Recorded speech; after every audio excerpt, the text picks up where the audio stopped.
Do you know that sleep is a very mysterious subject? Scientific students of sleep are not yet at all sure what sleep is. Apparently people need it, but nobody really knows why they need it from a strictly scientific point of view. And we apparently need to dream in sleep also. People who are deprived of dreams get very, very restless and unhappy.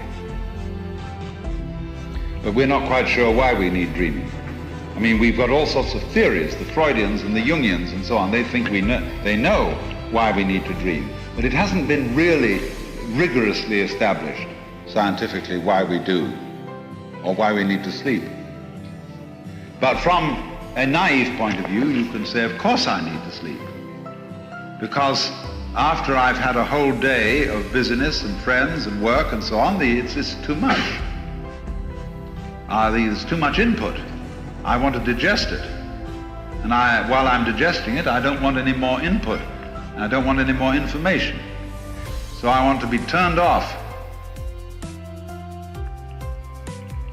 That's, you know, one of those simple common sense things that everybody knows, but has not yet been fully explained. So sleep is this marvelous thing that we have, which is a forgettery process that is apparently essential to our psychic health every 12 hours or so. And if you don't get it,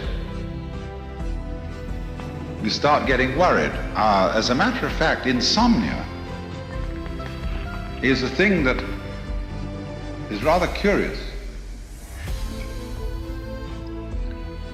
Because if you do get insomnia, the worst thing of all to do is to worry about it. Invariably, if I can't sleep, I don't try to go to sleep, I get up and work. Or do something. Or I read a very difficult book, especially one that is big, and weighs a lot.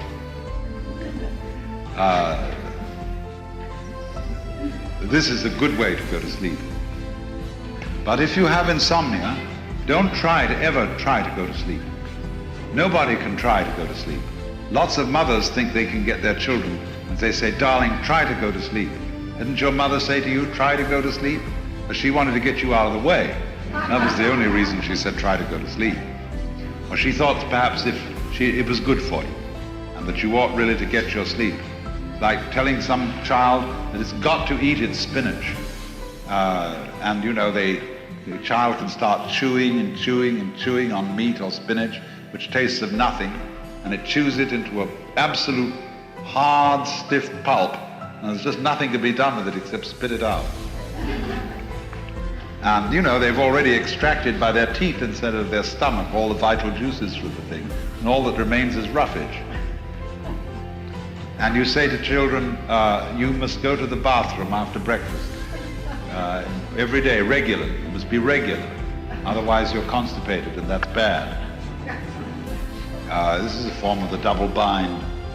You know, you are required to do that which will be good only if it's done voluntarily. So try to go to sleep. It is impossible. Sleep has to happen because it's a spontaneous activity, and it can be helped, as we shall see when we come to consider torpor. But by and large, sleep is a spontaneous activity and is a way of turning yourself off to get away from the bombardment of awareness and forget, because forgetting renews. And that also is a function of all demolitions, of deaths, of destruction of patterns, of knocking down buildings, of the whole change process in the universe. Because we want to do what we've done before over again, only if you remember it too often, it'll become boring. So if you forget, then you can do it again, and it'll be just as amazing as it was the first time. And so there absolutely has to be a forgettery. built into this universe in just the same way and for just the same reasons that there must be an eliminative process in the body as well as an eating process. And both are vitally important. And you see, we have very different attitudes to the two. Eating is something we do socially, eliminating is something we do privately. Eating we consider, we want the all good smells and all that kind of thing. Eliminating is all bad smells and that kind of thing. Although this is largely social conditioning that tells us this. But nevertheless, these are the two sides of the game we play, and there's a spectrum between the two. So in the same way here, you have to forget, just as you have to eliminate, so that everything is renewed, because it can happen again without being boring. Things that happen all the time, in any way, begin to pass out of consciousness. For example, if there is a constant noise going on while we're talking, it will annoy us at first, but after a while we shall cease to notice it, if it's constant. But if it keeps varying and coming on in different volumes and different rhythms, it'll hold our attention all the time. So anything that just goes diggity-ding, diggity-ding, diggity-ding, diggity-ding, diggity-ding, diggity-ding, diggity-ding, diggity-ding, you eventually cease to notice.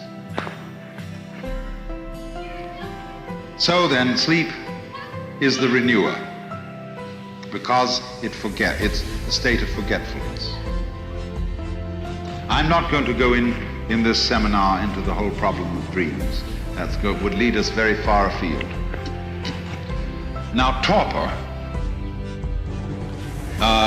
describes something approaching sleep. But this also is a valuable state because it's very comfortable. One can, in sleep, you're not aware of sleeping. But in torpor, you are aware of the comfort of tiredness and minified consciousness. It is a sort of pseudo-return to the womb. And so when after a hard day's work, where people have been irritating and combative, you go home or you go to the local bar and you down a number of martinis, they turn you off and they put you into a state of near torpor, or what is quite correctly and scientifically called, by this learned and funny word, narcosis.